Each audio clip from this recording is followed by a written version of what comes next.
കവിതയുടെ ശക്തി. സത്യൻ കവിതകളൊക്കെ എഴുതുമെന്ന് ഗ്രാമത്തിൽ പാട്ടായിരുന്നു. കടയുടമ കോടി സുബ്ബണ്ണ സ്കൂളിൽ വന്നിട്ട് സത്യനോട് പറഞ്ഞു, എൻ്റെ കടയിൽ പുതിയൊരു മരുന്ന് വന്നിട്ടുണ്ട്, എനിക്കത് വിറ്റഴിക്കണം. ഒരു കവിത എഴുതി തരുമോ? എനിക്ക് നല്ല പരസ്യം കൊടുക്കാനാണ്. കോടി സുബ്ബണ്ണയുടെ പുതിയ മരുന്നിന് സത്യൻ പരസ്യ കവിത എഴുതി. കുട്ടികൾ അത് പാടി നടന്നു. അതിഗംഭീരമായ വിൽപ്പനയാണ് ഉണ്ടായത്. വിവരമറിഞ്ഞതോടെ മറ്റു കടക്കാരും വരാൻ തുടങ്ങി. കച്ചവടക്കാരെ കവിത എഴുതി സത്യൻ സഹായിക്കുന്ന വിവരം ശേഷമ്മ രാജു അറിഞ്ഞു.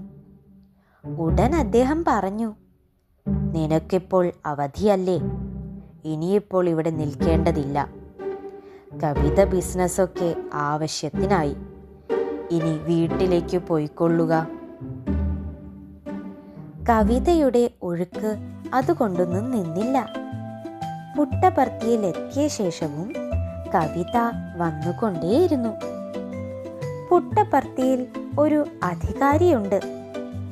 അദ്ദേഹത്തിന് 2 ഭാര്യമാർ. പേര് സുബ്ബമ്മ, കമലമ്മ. അധികാരി വലിയ ധനവാനാണ്. പക്ഷേ ചില ചീത്ത സ്വഭാവവും അധികാരിക്ക് ഉണ്ട്. ഇത് പരിഹരിക്കാൻ സത്യൻ തീരുമാനിച്ചു. സത്യൻ ഒരു കവിത എഴുതി കുട്ടികളെ പഠിപ്പിച്ചു. അധികാരി വീട്ടിലെ ഉമ്മറത്ത് വിശ്രമിക്കാനായി ഇരിക്കുമ്പോൾ കുട്ടികൾ ആ കവിത അവിടെ ചെന്ന് പാടും. കുട്ടികൾക്ക് അവർ പാടുന്നതിൻ്റെ അർത്ഥം അറിയില്ല.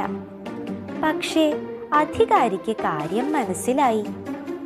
തൻ്റെ ചീത്ത മാർഗത്തിലൂടെയുള്ള യാത്ര പരസ്യമായതുകൊണ്ട് അയാൾ വിളറിപ്പോയി. അയാളുടെ ഹിറ്റ്ലർ മീശയെക്കുറിച്ചും കവിതയിൽ വിവരിച്ചു. ഏതായാലും പാട്ട് കേട്ടതോടെ അയാൾ മീശ കളഞ്ഞു. അധികാരി വെങ്കപ്പ രാജുവിനോട് പരാതിപ്പെട്ടു.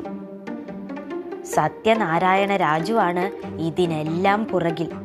കവിത എഴുതുന്നതും കുട്ടികളെ പഠിപ്പിക്കുന്നതും പാടിപ്പിക്കുന്നതും എന്നെ പരിഹസിക്കുന്നതും അവൻ തന്നെ.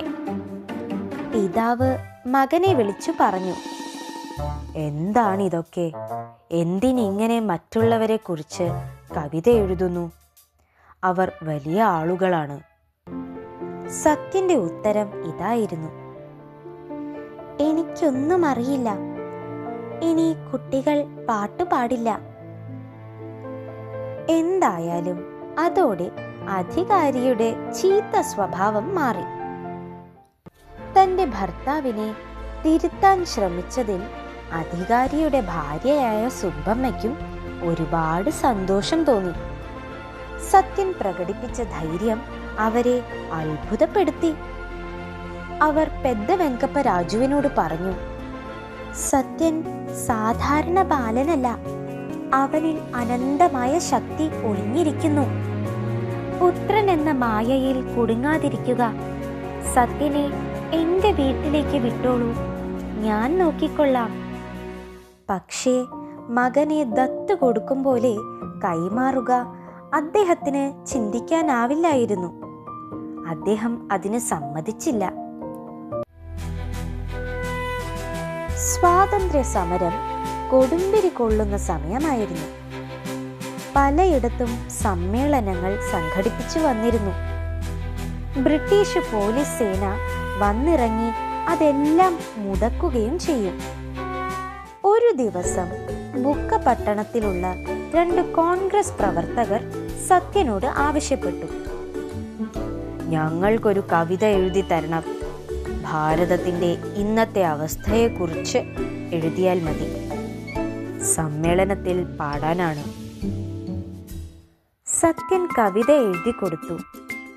കവിത വായിച്ചു കഴിഞ്ഞപ്പോൾ അവർ ആവശ്യപ്പെട്ടു, കവിത മാത്രമല്ല, കവിയും ഞങ്ങൾക്കൊപ്പം വന്നേ തീരൂ. അവർ സാരിയും ഉടുപ്പും കൊണ്ടുവന്ന് സത്യനെ പെൺകുട്ടിയുടെ വേഷം ധരിപ്പിച്ചു.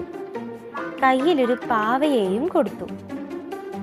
കരയുന്ന കുട്ടിയെ താലോലിക്കുന്നത് പോലെ സ്വാതന്ത്ര്യ സന്ദേശം സത്യൻ കവിതയിലൂടെ ആവിഷ്കരിച്ചു. ഇതിനിടയിൽ പോലീസുകാരെത്തി. അവരും ഈ കലാപ്രകടനം ശ്രദ്ധിച്ചു.